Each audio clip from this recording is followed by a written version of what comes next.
The billionaire sat at the polished mahogany dining table in his sprawling mansion, a place where chandeliers sparkled like diamonds and the marble floors reflected his wealth with every step. He was sipping his morning coffee, reading through stock reports, when his maid, Maria, nervously approached. In her trembling hands she held a folded piece of paper. "Sir, the grocery list," she said softly, her eyes downcast. He barely looked at her as he took it, still distracted by the news of his rising investments.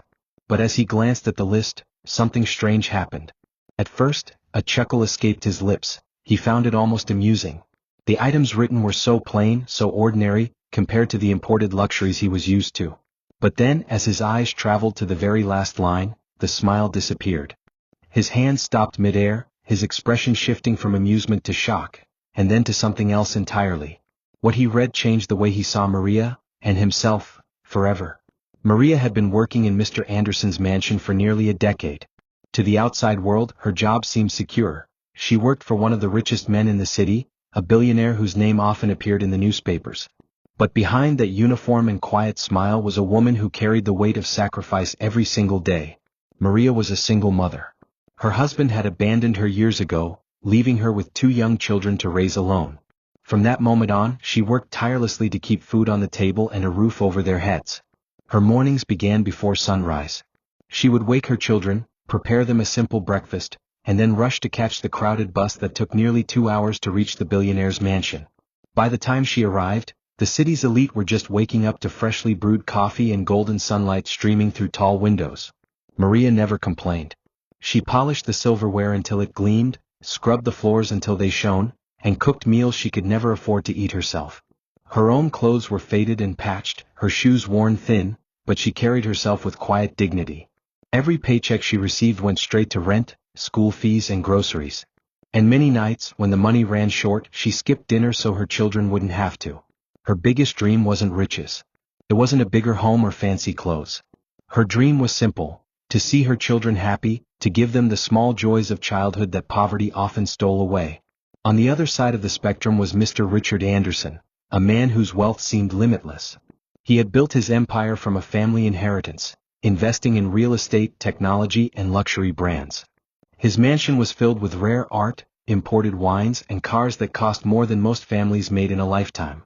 Yet, despite all his riches, Richard often felt something missing in his life. He lived alone in the giant mansion, with staff attending to every need but no one to share his mornings or evenings with. His wife had passed away years ago, and his children were grown, scattered across the globe, too busy with their own lives to visit often. Still, he wore his wealth like armor, often laughing off the struggles of those beneath him.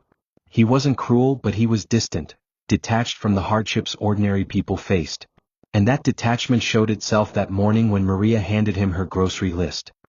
He unfolded the small piece of paper, expecting the usual household items. Instead, what he saw were words written in careful, shaky handwriting.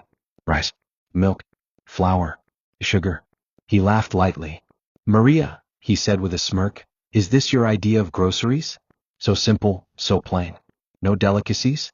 No imported goods." Maria lowered her eyes, clutching her apron. It's what my family needs, sir." Her voice was almost a whisper. He shook his head, amused by the contrast between her humble list and his extravagant lifestyle. But then, his eyes landed on the very last line. It read, "Birthday cake, for Anna, 7 years old." Richard blinked. His smile faded. He looked up at Maria, confusion in his eyes. "Whose birthday?" he asked. Maria hesitated, her lips trembling. "My daughter's," she said quietly. "She's turning 7 this weekend. I was hoping to save a little to buy her a cake. It would be her first." For a long moment the room fell silent. Richard's mind raced back to his own childhood. Lavish birthday parties with dozens of guests, tables full of food, gifts piled high. His parents had spared no expense, and he had never known the feeling of going without. But here stood Maria, a woman who had worked in his mansion for years, not asking for a raise, not asking for luxuries, just hoping for enough to buy a small cake for her little girl. Richard swallowed hard, his throat tight. He looked at the list again, then back at Maria. "Get your coat," he said suddenly. She blinked. "Sir?" "Your coat," he repeated firmly. "We're going shopping." Maria's eyes widened, panic flashing across her face.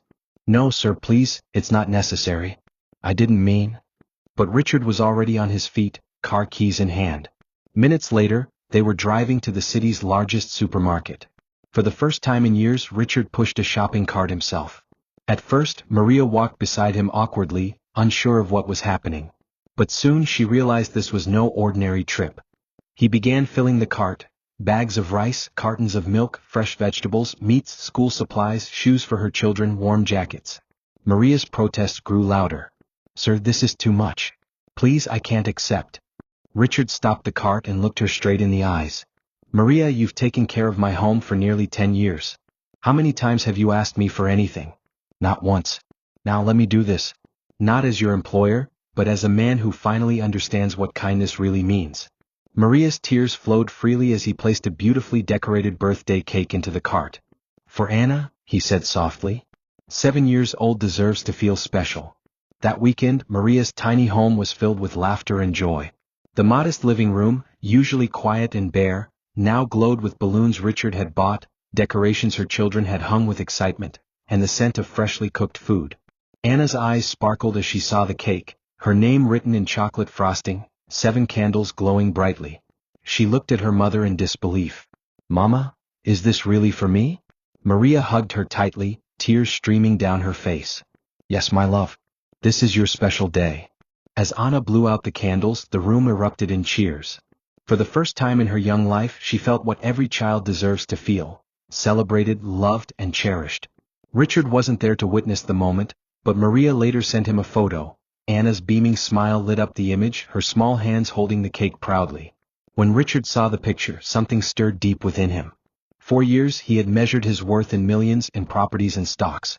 But in that single moment he realized the greatest wealth was not in what he owned, but in what he gave. From that day forward, Richard made a quiet decision. He increased Maria's salary, ensuring her children would never go hungry again. He even set up a small education fund for Anna and her brother, knowing that opportunities could change the course of their future. And for the first time in a long time, Richard felt truly rich, not because of his fortune but because of the kindness he had discovered in himself. Kindness doesn't need grand gestures. Sometimes, it's as simple as noticing the smallest need and meeting it with compassion. True wealth lies not in possessions but in the joy we bring to others. If this story touched your heart, don't forget to like this video, share it with a friend, and subscribe to the Kindness Stories. Together we can spread love, compassion, and hope, one story at a time.